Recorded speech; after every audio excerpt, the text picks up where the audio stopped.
नमस्कार. श्री स्वामी समर्थ. मी गायत्री आपल्या सर्वांचे स्वागत करते भक्ती आणि भोजन या चॅनलवरती.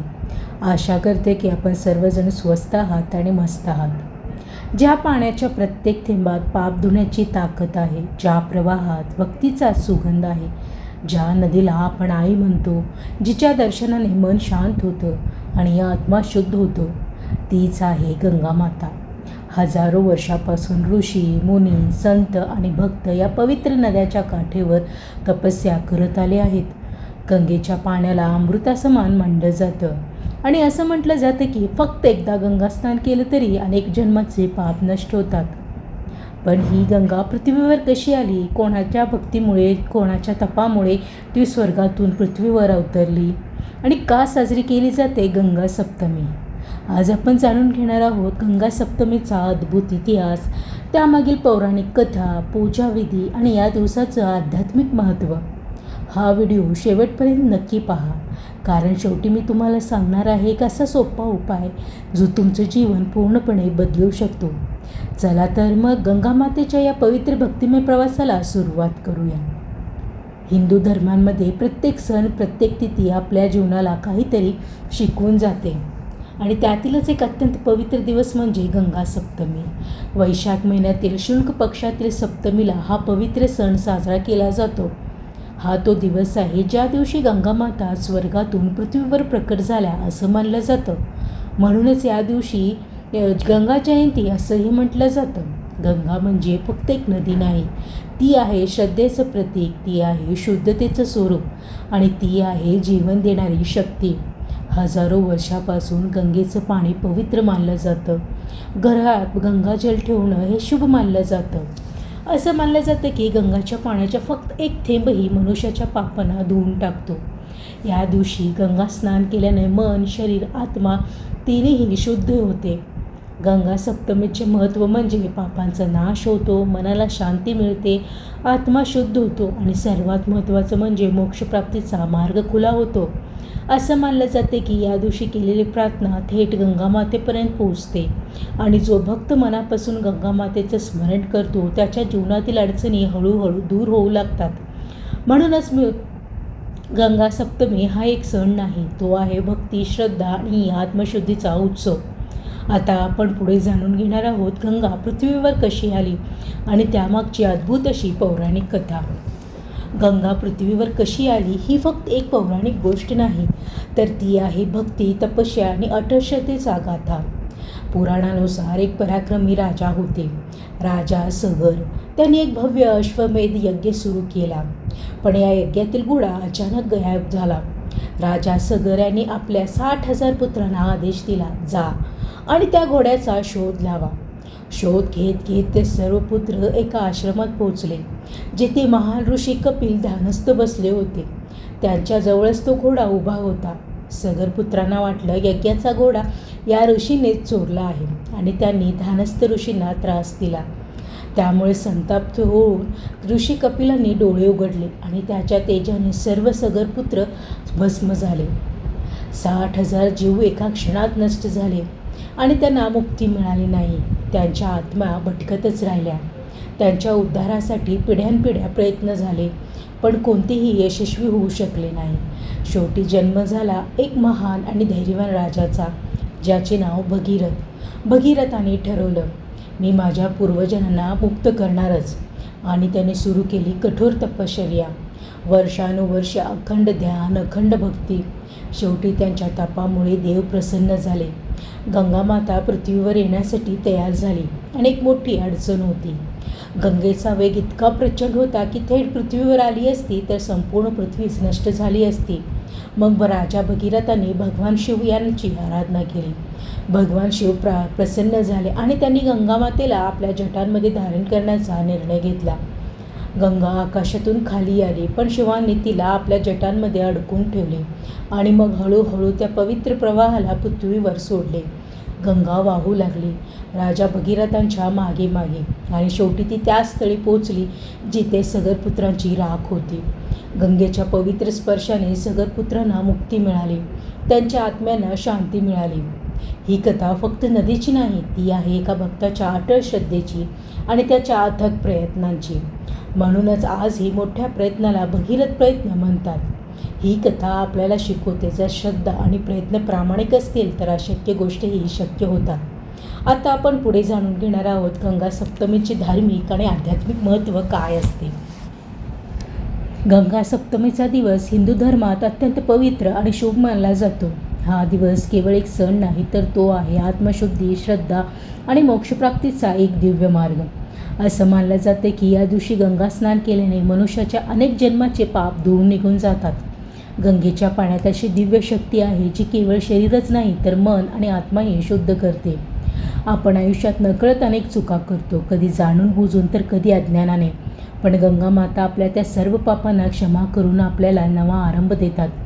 गंगा सप्तमीचे प्रमुख धार्मिक फायदे: पापांचा नाश होतो, पितृदोष दूर होतो, आयुष्यात सकारात्मक ऊर्जा वाढते, मनाला शांती आणि समाधान मिळतं आणि घरात सुख समृद्धी येते.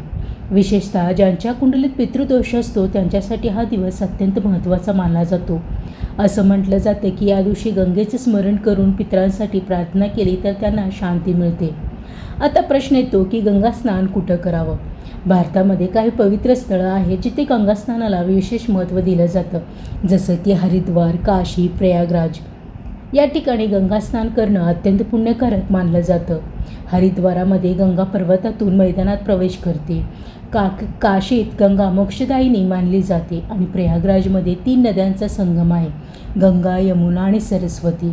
जर या पवित्र स्थळावर जाऊन स्नान करणं शक्य नसेल तर मनापासून गंगा मातेचं स्मरण केलं तरी तितकंच पुण्य मिळतं. कारण श्रद्धा महत्त्वाची आहे, स्थान नाही. गंगा सप्तमी आपल्याला शिकवते शुद्ध मन, श्रद्धा आणि विश्वास हेच खऱ्या सुखशांतीचे रहस्य आहेत. आता आपण पुढे जाणून घेणार आहोत गंगा सप्तमीची पूजाविधी, जो तुम्ही घरीही सहज करू शकता. गंगा सप्तमी या पवित्र दिवशी जर तुम्ही मनापासून आणि श्रद्धेने पूजा केली तर गंगा मातेची कृपा नक्कीच प्राप्त होते. आता आपण पाहूया घरी बसून सोप्या पद्धतीने गंगा सप्तमीची पूजा कशी करावी. सकाळी सूर्योदयापूर्वी उठावे, शक्य असेल तर पाण्यात थोडं गंगाजल मिसळून स्नान करावे. जर गंगाजल उपलब्ध नसेल तर साध्या पाण्याने स्नान करतानाही मनात गंगा मातेचे स्मरण करावे. गंगेचे, यमुनेचे व गोदावरी, सरस्वती हा मंत्र म्हणत स्नान केल्यास मन अधिक शुद्ध होते. घरातील स्वच्छ ठिकाणी गंगा मातेचा फोटो किंवा मूर्ती ठेवावी. समोर दिवा लावावा आणि नम्रतेने हात जोडून गंगा मातेला नमस्कार करावा. हे गंगा माते, माझ्या जीवनातील सर्व दुःख, पाप आणि अडचणी दूर करा.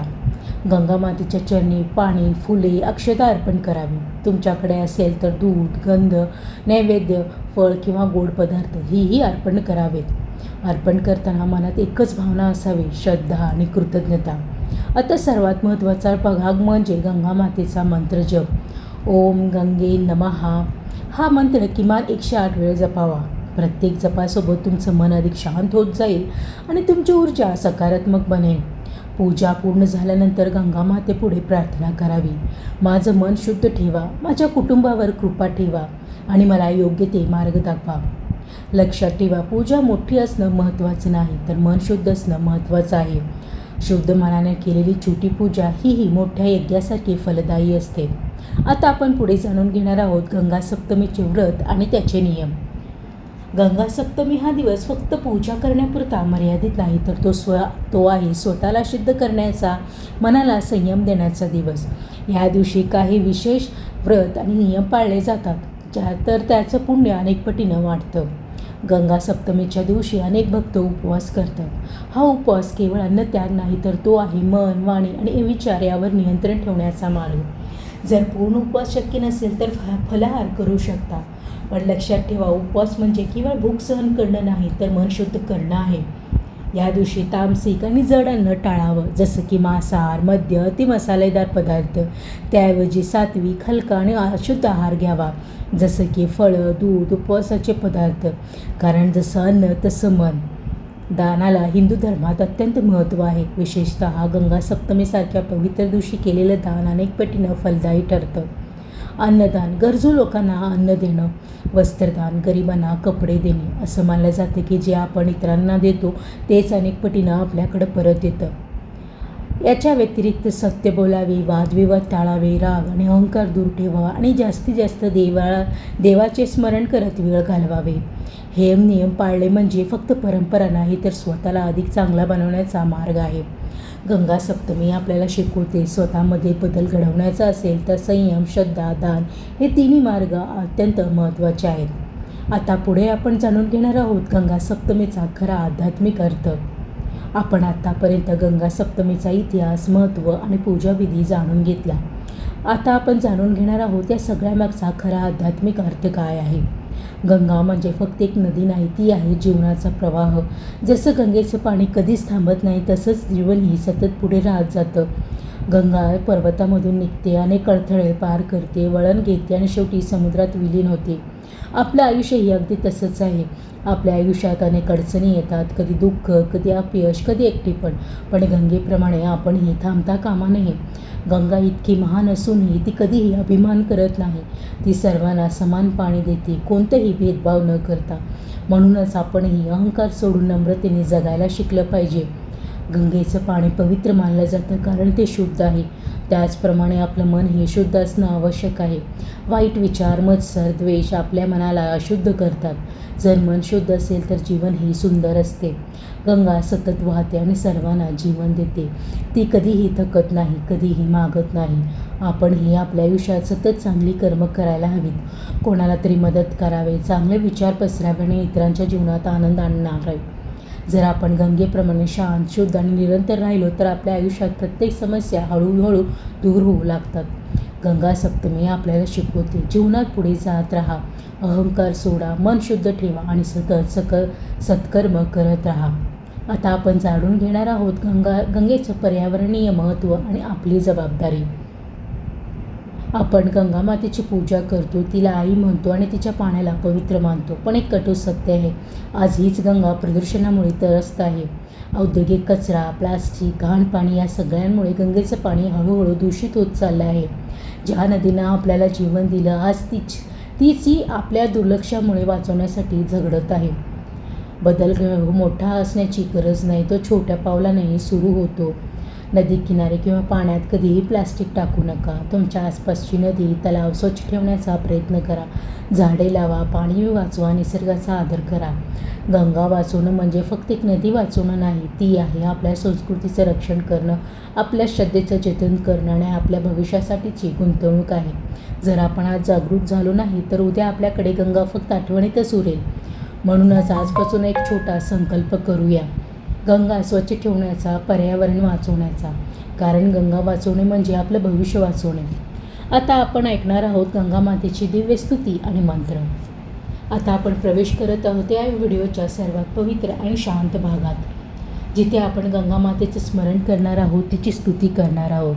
डोळे हलकेच मिटा, मन शांत करा आणि स्वतःला गंगेच्या काठावर असल्याची कल्पना करा. थंड वारा, वाहतं पाणी आणि एक अद्भुत शांतता. आता मनापासून गंगा मातेचा हा पवित्र मंत्र जपूया.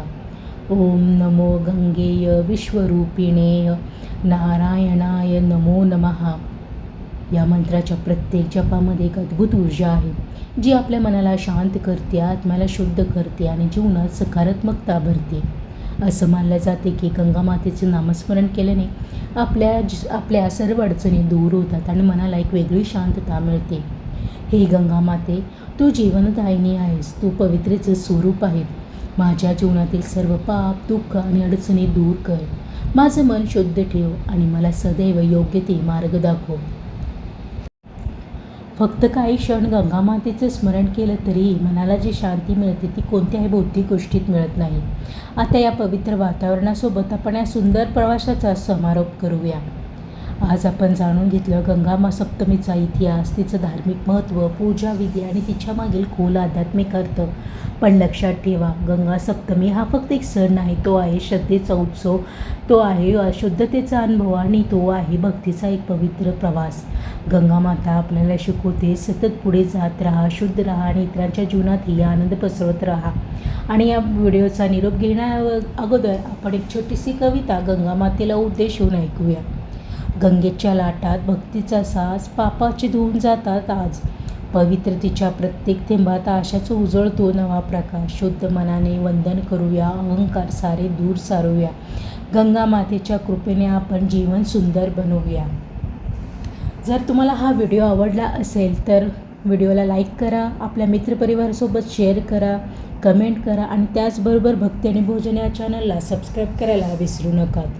माहिती देताना जर काही माहिती चुकीची गेली असल्यास मी तुम्हा सर्वांची माफी मागते. मी गायत्री आपल्या सर्वांचा निरोप घेते.